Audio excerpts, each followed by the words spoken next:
He was 16, alone, terrified, and after 7 relentless hours in a small, windowless room, he confessed. Not because he was guilty, but because he thought it was the only way to see his mother again. That confession would haunt him for decades, and it would ultimately shake the American justice system to its very core. Welcome to True Crime Hub, where we dig deeper into the cases that didn't just shock the world, but rewrote the rules. Today, we uncover the harrowing story of a coerced confession, a stolen youth, and a courtroom decision that forced law enforcement across the United States to confront the ethics of interrogation, especially when the suspect is just a child. This isn't just a story about law. It's a story about power, fear, and the thin line between justice and injustice. Reminder to like, subscribe, and enable notifications. June 12, 1984. A warm Wednesday evening in Oak Lawn, Illinois, a quiet suburban community outside Chicago. The kind of neighborhood where front doors were still left unlocked, and kids played until the street lights flickered on. That calm was shattered just after 9 p.m. 22-year-old Melissa Timmons, a nursing student, failed to show up for her evening shift. Her roommate, returning from a late class, opened the door to find Melissa's bedroom ransacked. Blood stained the carpet. Furniture was overturned, and the silence in the apartment was deafening. Melissa's body was discovered partially concealed beneath her mattress. The coroner later confirmed she had been raped, beaten, and strangled. There was no sign of forced entry, no usable fingerprints, no clear motive. The brutality of the murder, paired with the lack of physical evidence, stunned the local community and panicked law enforcement. Pressure from media, public outrage, and political forces meant one thing: they needed a suspect. Fast. Within 48 hours, police zeroed in on a name. Darnell Wright was 16 years old. He lived just 3 blocks away from Melissa. A neighbor had mentioned to police that they'd seen Darnell loitering near the apartment complex days before the murder. That was enough. On June 14th, detectives approached Darnell while he was walking home from basketball practice. They asked if he could come down to the station to answer a few questions. He agreed. Nervously. He didn't know he had the right to refuse. He didn't know they wouldn't let him leave. He didn't know his life was about to change forever. Darnell was taken to a dimly lit interrogation room at the Oak Lawn Police Department. No parent. No lawyer. Detectives used the Reid technique, a popular method in the 80s that relied heavily on psychological pressure, deception, and isolation. Tactics included telling Darnell they had his fingerprints at the scene. They didn't. Saying witnesses saw him entering Melissa's building. No one did.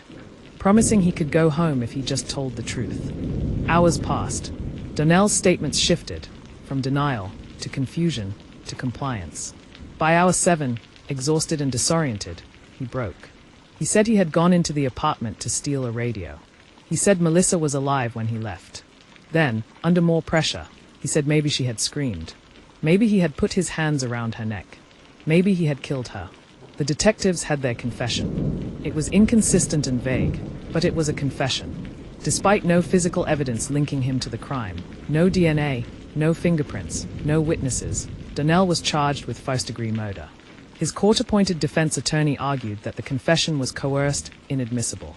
But in 1984, there were no legal requirements for parental presence during juvenile interrogations, and videotaped interviews were still uncommon. All the jury saw was a typed transcript. It read like guilt.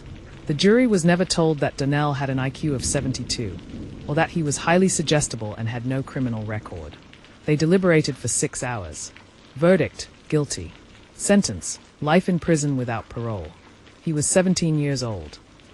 Darnell entered Joliet Correctional Center in the summer of 1985. He was the youngest inmate in his block. He was assaulted, isolated, forgotten. For the next 26 years, Darnell Wright was inmate #A243882.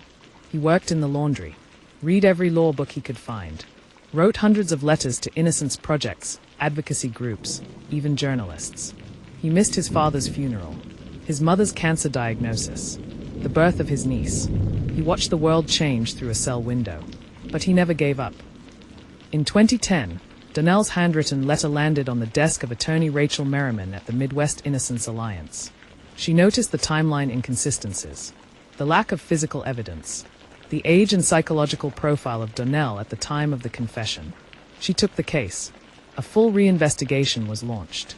DNA evidence, previously inconclusive, was retested using advanced technology. The result? DNA under Melissa's fingernails didn't match Darnell. It matched a convicted serial offender, Lionel Price, serving time in Indiana.